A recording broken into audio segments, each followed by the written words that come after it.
That was 2 months before Sam Neill died. He stood in front of a camera and said, "Every cancer patient dreams of saying out loud to someone listening." It was gone from his body. There was no sign of it anywhere. He sounded very happy. He even said he would make one more movie. Then, on the 13th of July, 2026, at age 78, he died without a word. His family said it was sudden and out of the blue. 2 words that don't really go with a scan that was cleaned a few weeks ago. It was Nicole Kidman's music this week that made sense of why his death hit Hollywood so hard. She had known him since she was 8 years old. It's not even close to being about dinosaurs. A check that came back clear. Sam Neill gave a report to an Australian news camera in April 2026, just a few months before he died. This is something that most cancer patients never get to do in their whole lives. A scan he had just had showed that he had no cancer in any part of his body. They were so clear that even the doctors who had been taking care of his case for years were surprised. He really meant it when he said it was an amazing thing. Even on camera, you could feel his surprise as he talked about how he felt. That tone of voice of someone who had given up hope of good news some time ago. He had been facing a rare and aggressive blood cancer called angioimmunoblastic T-cell lymphoma for years before that. He told the public about his diagnosis in his own memoir, which came out in early 2023. He put it himself, at a loss because chemotherapy had stopped working at one point. Things did not look good at all. This is the kind of stretch where doctors start getting their patients ready for the worst instead of the best. He was eligible for a clinical trial using a treatment called CAR T-cell therapy. This is a fairly new method that changes the way a patient's immune cells work so they can find cancer more accurately than traditional chemotherapy ever could. So well did it work that by the spring of 2026, he was celebrating remission on camera and talking openly about another movie part he was excited to take on. He sounded like he really thought he had years left in him. In earlier interviews, he had also said more than once that he was not at all afraid of dying. When people heard that line again this week, it made a lot of sense. After 2 months, that hopeful scan didn't matter anymore. The news that followed was like a shock that no one who watched the conversation could have seen coming. The Sydney Hospital. Sam Neill passed away at St. Vincent's Private Hospital in Sydney, Australia, on the 13th of July, 2026. He was surrounded by the family he had put before the demands of a global film business for decades. The word his family used in their statement stopped people in their tracks. Quick. Not a slip-up or a long slide. The family wrote that Sam's death was sudden and surprising, and that he did not have cancer at the time of his death. A detail that made the timing feel even worse for everyone who had just seen him enjoy being cured 2 months before.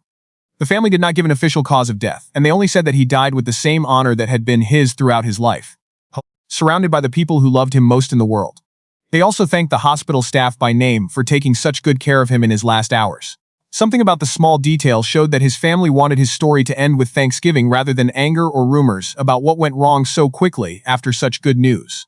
He was 78 years old, and only 2 months before, he had told reporters that he felt like he had his whole future back. He was excited about the work that was still ahead of him, but those plans would never come true. Within hours of the news, compliments began to come in from people who don't normally say anything in public. Some of them are world leaders who are flooding social media faster than most star deaths do. Even entertainment reporters who cover this kind of story all the time were surprised by how fast it moved. A woman who knew Sam Neill for a long time before most people knew his name said something that really shows how deeply this loss cuts. It was better than anything the Prime Minister could have said. 8 years old on a boat. Nicole Kidman, an 18-year-old actress who wasn't well known, was cast opposite Sam Neill in the tense psychological thriller Dead Calm in 1989. She played a young wife who is trapped on a boat with her husband and a dangerous stranger who gets on board in the middle of the ocean. It was one of Kidman's first big roles, the kind that either starts a career or ends it quietly before it even starts. And it was a huge amount of pressure for a teenager to carry around that much film. Neill had already been working as an actor for 10 years in New Zealand and Australia, including well-known parts in art house plays that most Americans had never seen. He did something that was more important to her than any scene in the finished movie. He took her under his wing, but not as a mentor giving her notes between takes. Instead, as a teenager on her first big set, he treated her like she belonged there and was worth saving instead of just putting up with. Even after the movie came out, made money, and both of their careers went on to bigger things, they still stayed together. Hers led her to win her own Academy Award many years later. After all these years, in 2019, they were back on the same stage for a Big Little Lies talk with Laura Dern. 3 actors whose careers had crossed paths so many times by that point that reporters barely said it was unusual. They talked about it as if it were a reunion between old friends, not a rare event in the industry that needed a long article. This week, Kidman talked about her first year on Dead Calm, which shows how uncommon that kind of friendship really is in a field where people tend to move apart when one job ends and a new one starts. Nicole Kidman said this week that she was deeply upset by what had happened in the hours after the news broke. What she said next is what you should really pay attention to, and not just scroll past. She said Sam was one of the greats and a lot of fun to be around. Meeting him when she was 18 changed everything about how she felt about the business. Because he took her under his wing and they became friends for life. They weren't just co-workers who worked on one movie together decades ago and never talked again. During the whole time they were friends, she said he was beautiful, kind, funny, and smart. She also said he would be missed a lot and sent her condolences to his family in a short statement. This line is very short, just a few sentences, but every word is weighed down by 37 years of friendship. That kind of loyalty that doesn't need two people to work together all the time to stay real and true. The kind that can last through decades of different careers without ever having to check in regularly to stay real.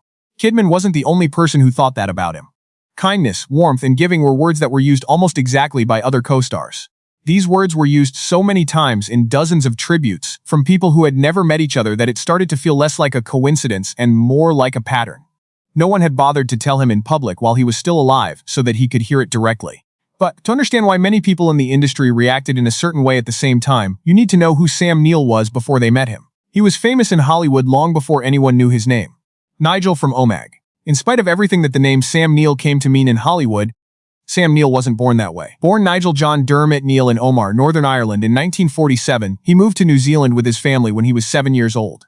His father was born in New Zealand and brought the family home to the South Island in the army. When he was 1, he changed his name to Sam because other boys at school were also named Nigel. He later said that the name Sam just sounded friendlier and a little more like a Labrador than his real name. A small joke that he told over and over again in later talks about his childhood. In his own words, years later, he called himself a weird, nerdy, stumbling kid who wasn't very good at sports. That person didn't really stand out for the reasons that kids that age want to stand out. He first tried acting in school plays, including a small part as a girl in The Pirates of Penzance. He clearly found this funny enough to keep bringing it up decades later, when he was making serious movies. The movie Sleeping Dogs, which came out in 1977 and didn't cost much, gave him his big break. That was the first full-length movie made in the country in more than 10 years.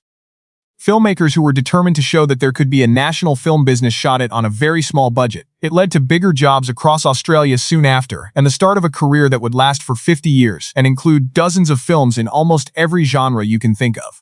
He had the chance to get one of the most sought-after jobs in the business at a time when getting it would have completely changed his career. He also said that he wasn't really into the audition the day of.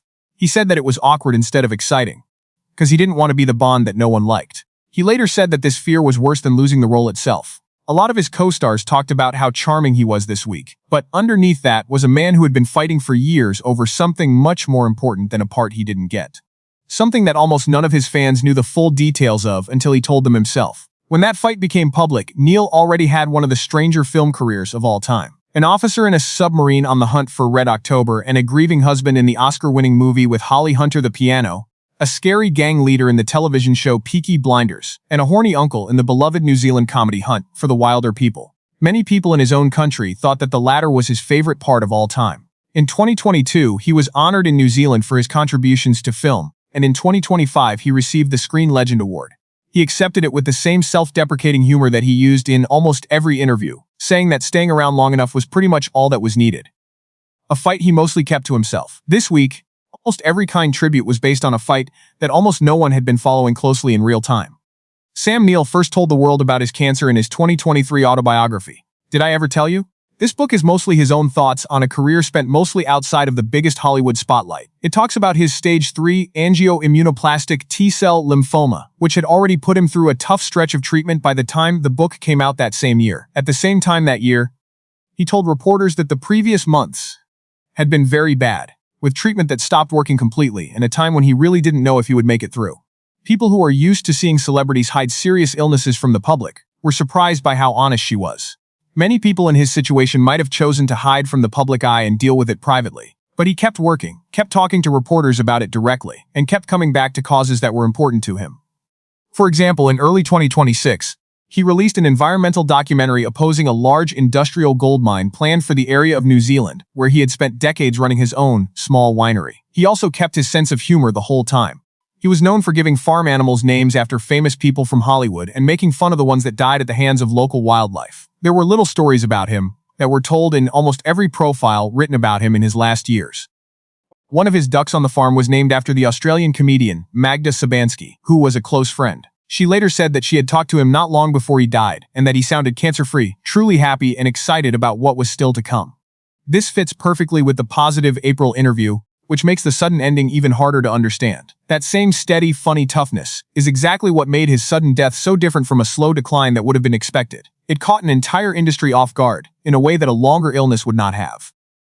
The honors that came pouring in. As soon as the news came out, tributes came in from almost every part of the business world that Sam Neill had worked in for 50 years. Usually, this level of response is only given to actors who have been very popular in a single era, not to someone whose career peaked in several different decades on multiple countries. Steven Spielberg, who directed him in Jurassic Park as paleontologist Alan Grant, said he worked well with others, and that it was strange to direct someone who was so friendly and fatherly in real life to play a character who was annoyed by kids on screen. A contrast that Spielberg clearly found funny, even though he was sad. Laura Dern talked about a friendship that would last a lifetime based on loyalty and protection. She said that he cared deeply about her and did so with his usual dry wit. His co-star in Peaky Blinders, Cillian Murphy, said he was one of the nicest and gentlest people he had ever worked with. Murphy himself said he admired and loved him equally. Carl Urban called him a pioneer for a whole generation of New Zealand actors who came after him. He said that Neill helped build a national film business that didn't exist much when he started out in the 1970s. Toni Collette wrote that he was the most handsome and honorable man she had ever met. They worked together on 2 different projects years apart. Someone she already missed more than words could easily say in one post. A hero, a legend. Alec Baldwin wrote that he had always hoped to work with him again someday. They had worked together decades before on The Hunt for Red October. Colin Trevor, one of the directors who reached out this week, said, "It is not every lifetime that a person gets to befriend someone who people would later describe as a legend." Rachel Griffiths, music, who directed him in her first movie years later, and worked with him again as recently as 2023, said she was going to open a bottle of wine from his own farm that same night to properly honor his death. Kylie Minogue just shared a short farewell in the language that people in New Zealand and Australia use to talk about this kind of loss. Even stars who had worked with him on just one movie decades before took the time to post something personal instead of a canned statement given to them by a publicist. These are people who could have easily forgotten about the memory. This was said in public by even the Prime Ministers of New Zealand and Australia, an unusual honor for an actor whose early work was in a film industry that didn't even exist internationally at the time, let alone one that usually gets praise from politicians when it dies. Most of those tributes didn't start with Jurassic Park, even though that's the part that made him famous to millions of people who had never seen any of his other films or television shows in the 50 years before. When they were in charge, they were kind, funny, and loyal for decades. The exact same traits Nicole Kidman was talking about, an 18-year-old actress and her older co-star who chose to take care of her on a small boat during a film set. Almost 40 years before the rest of the world realized how much they missed him all at once. A loss that made people who had never even met him feel like it was their own. If someone took you in like Sam Neill did for Nicole Kidman when she was 8 years old, would you know how much it meant to them until years later, like she does now? For more untold Hollywood stories, hit the bell, like, and follow. If you like this reveal, you'll never miss a video again. Need more? Watch one of our other movies. Thanks for seeing.